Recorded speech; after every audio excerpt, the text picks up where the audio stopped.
लाश पर बुधे 22 नाम और 6 लाख की सुपारी। अस्पा सेंटर में गलारे शख्स की बेरहमी से कर दी हत्या।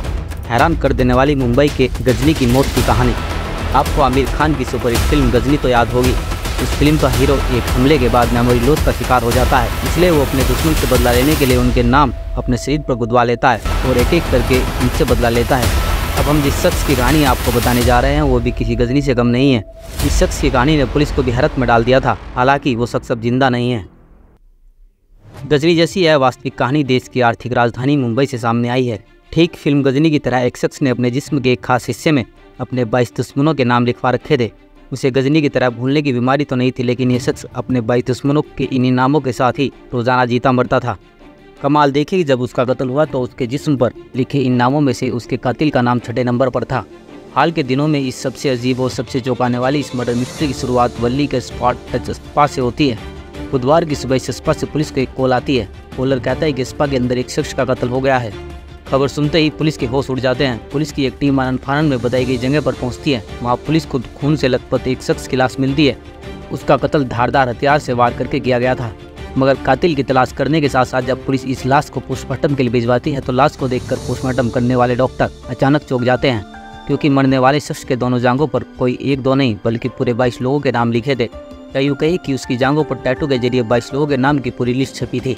लेकिन अब सवाल ये था कि आखिर ये माजरा क्या है। जांघ पर इस तरह के टैटू के जरिए 22 लोगों के नाम लिखवाने के पीछे शख्स का रहस्य क्या है। मरने वाले यानी नाम लिखवाने वाले शख्स के साथ इन 22 लोगों का क्या कनेक्शन है।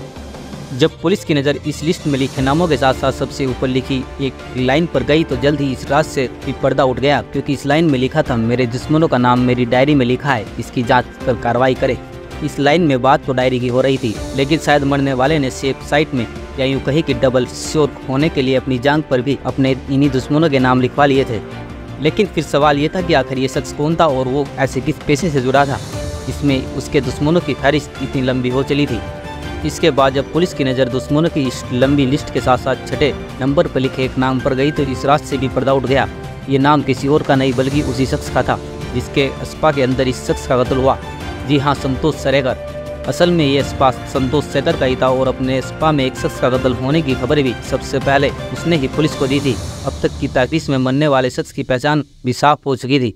ये शख्स था 42 साल का गुरु वाग्मेर, यानी ऐसा आरटीआई एक्टिविस्ट जिसका काम ही आरटीआई के जरिए लोगों की कमियां ढूंढना था, उन्हें कार्रवाई की धमकी देना और ब्लैकमेल कर रुपए की वसूली करता था। शायद यही वजह थी कि उसके दुश्मनों की लिस्ट इतनी लंबी हो गई थी। जल्दी तहकीक में ये भी साफ हो गया कि वाघमारे संतोष सरेगर को पिछले कई सालों से लगातार ब्लैकमेल कर रहा था और उससे वसूली भी करता था। जाहिर है कि इस वजह से वाघमेरे की सरेगर से दुश्मनी थी और वाघमारे ने अपने दुश्मनों की लिस्ट में 6 नंबर पर उसका नाम भी लिखवा रखा था। लेकिन सवाल ये था कि आखिर गुरु वाघमारे संतोष सरेगर के स्पा में कैसे पहुंचा और यहाँ पर उसका कत्ल किसने किया था। पुलिस ने इसे लेकर स्पा मालिक शेरकर से पूछताछ की तो ये सीक्वेंस भी साफ हो गया। शेरकर ने पुलिस को बताया कि वाघमारे बीती रात करीब 12:30 बजे 21 साल उम्र वाली अपनी एक गर्लफ्रेंड के साथ उसके स्पा में पहुंचा था। तब तक स्पा में काम करने वाले स्टाफ अपने अपने घर जा चुके थे। खुद उसे भी सुबह ही पता चला कि उसके स्पा में गुरु वाघमारे का कत्ल हो चुका है, यानी वारदात बेशक शेरकर के स्पा में हुआ था, लेकिन उसे इस वारदात की खबर नहीं थी। उसका कहना था कि वो तो सुबह जब उसके साथ आई गर्लफ्रेंड ने उसका कत्ल हो जाने की बात बताई तो स्पा पहुंचा और उसने पुलिस को खबर दी। अब पुलिस ने वाघमारे की गर्लफ्रेंड से पूछताछ करने के साथ साथ बीती रात के पूरे सीक्वेंस को समझने की कोशिश की। गर्लफ्रेंड ने बताया कि मंगलवार को गुरु वाघमारे का बर्थडे था और उसने अपना उसी के साथ बर्थडे सेलिब्रेट किया। वो दोनों पहले एक बार में गए जहां उन्होंने साथ में ड्रिंक किया और फिर वाघमारे उसे लेकर स्पा में आया। गर्लफ्रेंड ने बताया कि बीती रात वाघमारे ने स्पा के मैनेजर और स्टाफ को भी पार्टी दी थी, जिसके बाद वो वाघमारे के साथ स्पा चली गई, जबकि स्पा का स्टाफ अपने घर चला गया। स्पा में वो रात को एक कमरे में सोने चली गई। सुबह करीब 9:30 बजे उसकी नींद खुली। उसने देखा कि वाघमारे का कत्ल हो चुका है, यानी स्पा मालिक शेरकर और गर्लफ्रेंड दोनों रात को वाघमारे को जिंदा देखने की बात कर रहे थे, लेकिन कत्ल की वारदात से खुद को अनजान बता रहे थे।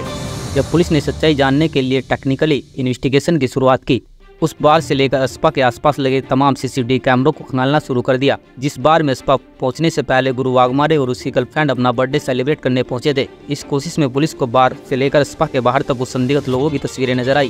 पुलिस ने देखा कि जिस बार में दोनों बर्थडे सेलिब्रेट करने पहुंचे थे, उस बार के बाहर रेनकोट पहने 2 लोग एक स्कूटी से वाघमारे का पीछा करते हुए दिखाई दिए थे। यही दोनों लोग स्पा तक भी पहुंचे थे। जब पुलिस ने एक एक कड़ी से दूसरी कड़ी जोड़ी तो पुलिस ये देखकर सन्ना गई कि जो स्पा मालिक संतोष सरेकर खुद को वाघमारे के कत्ल में बेखबर बता रहा था, रैनकोट पहनकर वाघमारे का पीछा करने वाले 2 लोगों में से एक फिरोज अंसारी की उसी सरेकर से लगातार बात हो रही थी। यानी ये कत्ल न सिर्फ स्पा मालिक के ठिकाने पर हुआ था बल्कि खुद सरेकर के कातिलों से मिला हुआ था।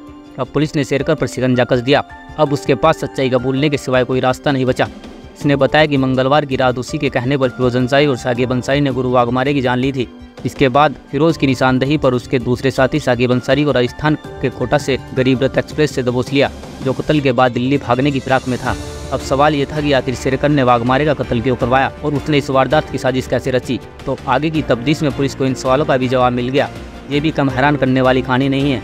दरअसल वाघमारे आरटीआई के नाम पर ब्लैकमेलिंग का रैकेट चला रहा था। वो बाकी लोगों के साथ साथ पिछले कई सालों से स्पा मालिक सरेकर को भी ब्लैकमेल कर रहा था। आपको सन की गजनी की मौत की यह कहानी कैसी लगी कमेंट बॉक्स में जरूर बताइएगा और ऐसी वीडियो देखने के लिए चैनल को सब्सक्राइब कर बेल नोटिफिकेशन का आइकन ऑन कर लीजिए। Bureau report Janvani express.